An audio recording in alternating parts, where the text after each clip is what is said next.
Hello and salutations, it's me, Salty. Welcome back to Two Cents Toys, and today I'm going over the McFarlane Toys WitcherIII Geralt of Rivia. Now, I know this figure has been out for quite some time, so long in fact, I don't remember where I got it or what I paid for it. I think Target, but I'm not 100% sure. I've been meaning to go over this figure for a long time. I picked up both of them on the same day, and well, he got put on a shelf, and I kind of forgot. It happens.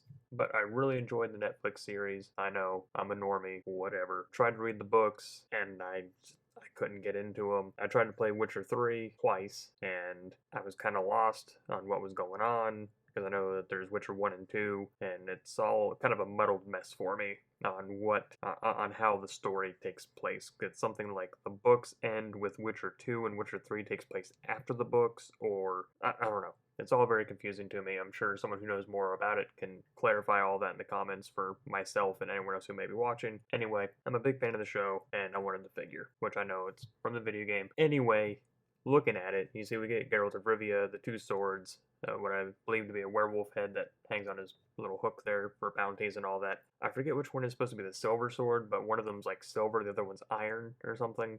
I don't remember. I know that has to do with like beast lore, and certain beasts are weak to silver, can only be killed by silver, yada yada yada. And of course a little figure stand back there. Top of the box is multi-windowed. Side of the box just says Geralt of Rivia, McFarlane Toys. Other side has same kind of windows as Witcher 3 The Wild Hunt with CD Projekt Red. And back of the box just says a picture of the figure with 22 moving parts, it says. All out of the way, let's get him open, go over the articulation, look at the sculpt. We'll compare them to some photos of the show and the video game, and we'll call it a day. Starting with the accessories, here's the wolf's head, which is a very lovely sculpt. We've got the white eyes, kind of some damage, all the rope tied around, the tongue hanging out and all that. Got the kind of esophagus with, I assume to be the spine covered in blood, so lots of sculpt into this. This is kind of McFarlane's wheelhouse right here, is doing this kind of stuff. We have a little loop to carry it, so you hold it in his hand, kind of dangles there. It's very dangerous. I don't remember who, but there was a king at some point in history that decapitated one of his enemies, and he tied the head to the horse, and as it was riding along behind him, the jaw had clamped and bit his leg, and he got gangrene and died.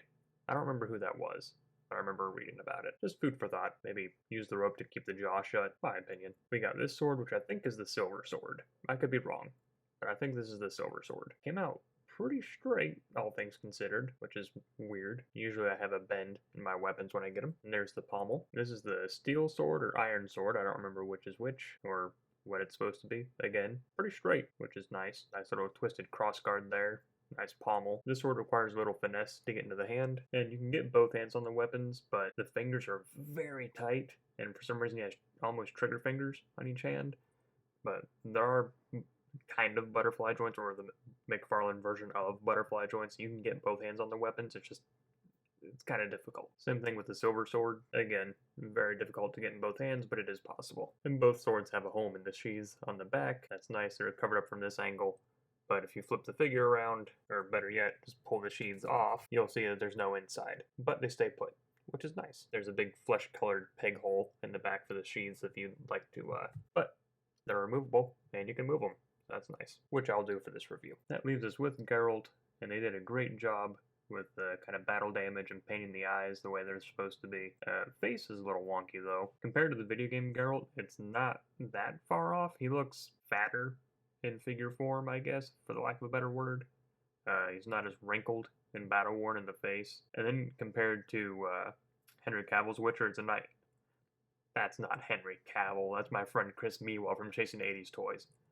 Link in the description below. But seriously, compared to Henry Cavill, it's a night and day difference. There's no beard, nothing like that. But again, I don't know when Henry Cavill's Witcher takes place compared to the video game. So that could be a reason why. But looking at some of these details, like all this kind of chainmail, all those straps and all that, there's a lot of unique tooling on here, and I can understand why McFarlane does so many color variant releases, because that's one hell of a tooling bunch to get all this done. Got studs on the gloves even, these kind of padded pants and all that. Got some nice kind of mud colored on the boots. That chainmail motif kind of continues onto the back. They missed a couple rings back here. 0 out of 10, worst figure ever, I'm just kidding. Lots of sculpting, lots of tooling, and lots of articulation, so let's go ahead and go over it. Unfortunately, because of his hair, that's all the further that he looks up. Looks down, that far. You get side to side, but you have to really fight with the collar and the hair, but you do get it. A little bit of tilt. When you're spinning the shoulder 360, be cognizant of these shoulder pads because they like to stretch and get caught on everything, but they do spin 360, come up well over 90. You have the McFarlane version of a butterfly joint that goes forward and backwards, but because of the rubber overlay on the torso, it kind of limits the movement a little bit. You have bicep swivel, cleverly hidden by the strap and the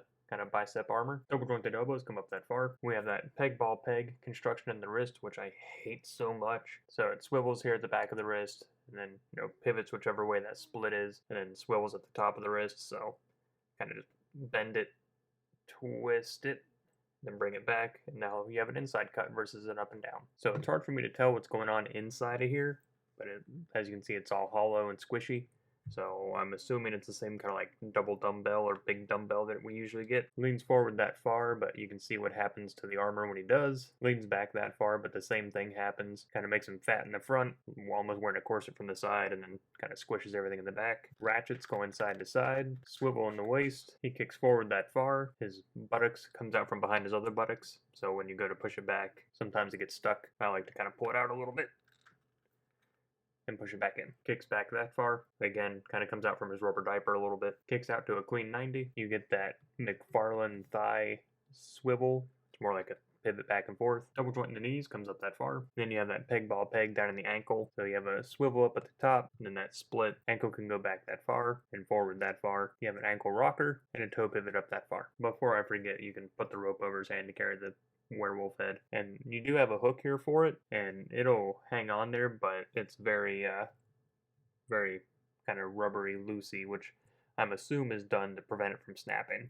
I'm guessing so you don't fall over and break it. That's my guess. Kicking off a series of unrelated height comparisons, there he is next to Last Night on Earth Batman, Motu Classics Faker, Toy Biz Piece of Shit Apocalypse, Custom Leonard City Predator, Canada Jurassic Park The Lost World Pachyocephalus, Black Series Bosk, that random hand puppet I bought from Walmart, a green tentacle, modular Iron Man from Marvel Legends, Ram Man Tim, of course, and Hagnon from Mythic Legions. And that's all I got for you today. It's a little weird. The torso, while the overlay looks great, don't get me wrong, the paint and the sculpt, top notch, which is usually the case with McFarlane. I'll concede that most days. It is a little weird having a hollow torso, and it looks very unsightly when you bend it. So if it's in a vanilla pose, neutral pose, okay. But if you start bending him forward or backwards, it looks a little weird. Also, getting him into this pose, the legs seemed really strange. I don't know what it was. Maybe it's because I couldn't really use the torso very much, but I don't know, the legs started to feel really wonky when I started to move them around. The chainmail I think looks great. The leather straps look great. The face is a little off. Again, I don't remember how much I paid for this. I think the going rate for McFarlane's like 20, maybe 25. It's a neat figure nonetheless. Really excited to go over his little counterpart over there on the floor. So, I'll probably film that next. Maybe not. I don't know. Depends on what else I gotta do. Hagnon looks great in this setup, and I guess I found a use for my Mythic Legions. They can always fight Geralt. I might fudge him into that display. I don't know. But let me know what you think down below. What you think about the video game, what you think about the show, think about the books. Are you one of those people that knows a lot about it and can kind of say one way or the other, like, for sure, how all that fits together? Because it's kind of confusing. Anyway, I digress. If it's your first time on the channel today and you like what you saw, then all I ask is that you click like on the video and subscribe to the channel. It's a great way to help me out, and I very much appreciate it when you do. And I do thank you all for stopping by and spending some time with me today. So, until next time, I'm Salty, signing off.